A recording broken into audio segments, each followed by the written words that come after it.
D.A. Smart was talking about his connection to one of the greatest producers, not only in the city of Chicago, but I think across the country, all over the world, the Legendary Traxter. Yeah, so Luck was like, who could we get to make music, to make songs with? I said immediately, Traxter, because that's my boy. I met him through Dr. Groove. So, boom, we went to meet Traxter. He already had a label started, so why reinvent the wheel? Let's do this. Creator's Way was born. That's how we crack it. Then we moved, Luck, Trax, me, rap. Creator's Way was born. Then we put out what? Po Pimpin'. The Po Pimp we know today, or was there like the first draft version of it? It's the Po Pimp you know today. Okay. Luck went and got Twister and Do or Die. He knew them from the West Side. Luck from the West Side. He from K-Town. Right. So he went and got Do or Die and Twister and Snipers and all the West Side people that was on Creator's Way. Luck went and got. So Luck married the West Side to Trax. I married Trax to Luck.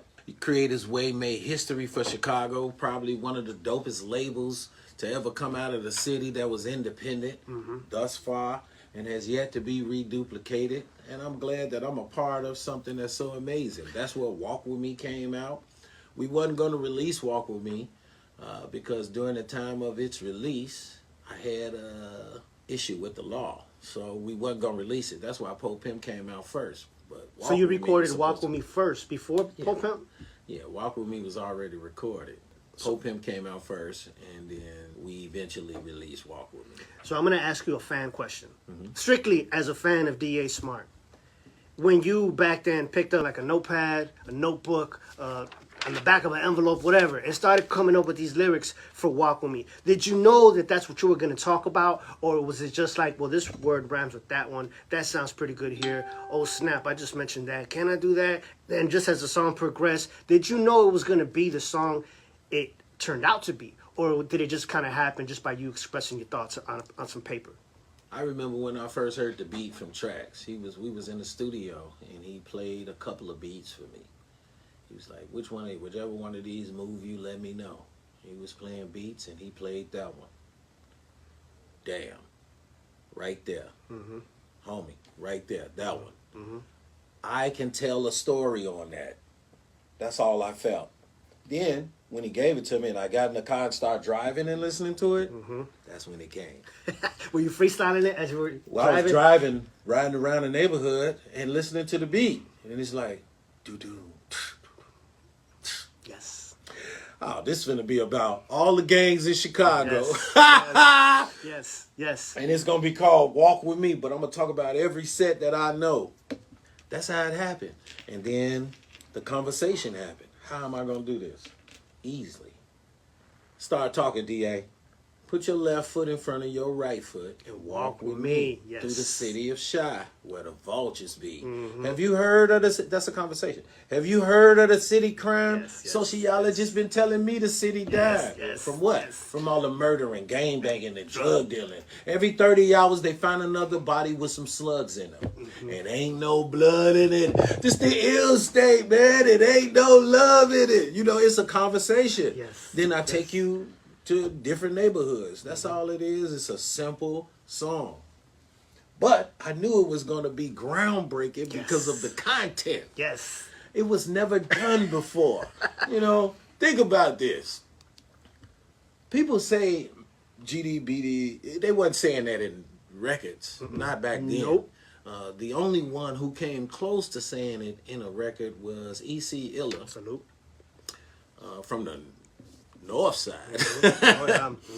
Okay, and he did a song called What You Be About.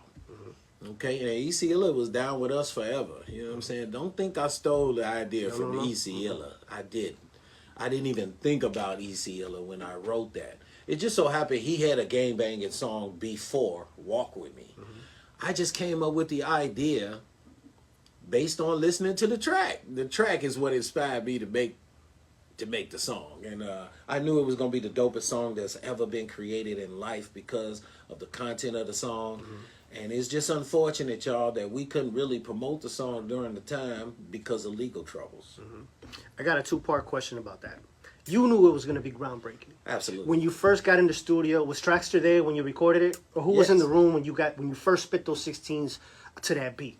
Traxter. It was me and Trax. It was And- just me and Trax. And how did Traxter look at you when he heard that? He was like, damn. A little bit more than that, I'm sure. Blown away. This is another level of the game. You know what I'm saying? But Trax being the producer that he was, you know, usually DA rap like a rapper. I rap to kill people. So I came in there, put your left foot in front of your right foot. He was like, oh, no. That's too much. That's too Calm much. down. Yeah, Just yeah, ride yeah, that yeah, beat, DA. Just ride him, G. You know, I was like, So he's first I producing was you. like, Yeah. nigga, you can't tell me how to fucking, yeah. pardon me, but you can't tell me, you know. Right, but right, then right. I said, relax. Just he the producer, is his track. Let me see what he talking about. And it was better for me, and it just came out dope as ever. It's one of the. Yeah, because if you would have came in at it that way, it would have been sounding really aggressive. Yeah, it wouldn't been the same. It would not have hit the It same. wouldn't have went over the same either. And I Because it think- was that right energy. absolutely. Like you said, it kind of rolled the song. And That's it bumped what it. made Trax a dope producer. I think he had an ear, and unlike nobody else. That's what makes him a dope producer. I think he got an ear unlike nobody else. We actually been on the phone talking about a new project. I ain't gonna let y'all know what that is yet. He's doing it. He's teasing us. Don't worry. I'm gonna ask him towards the end.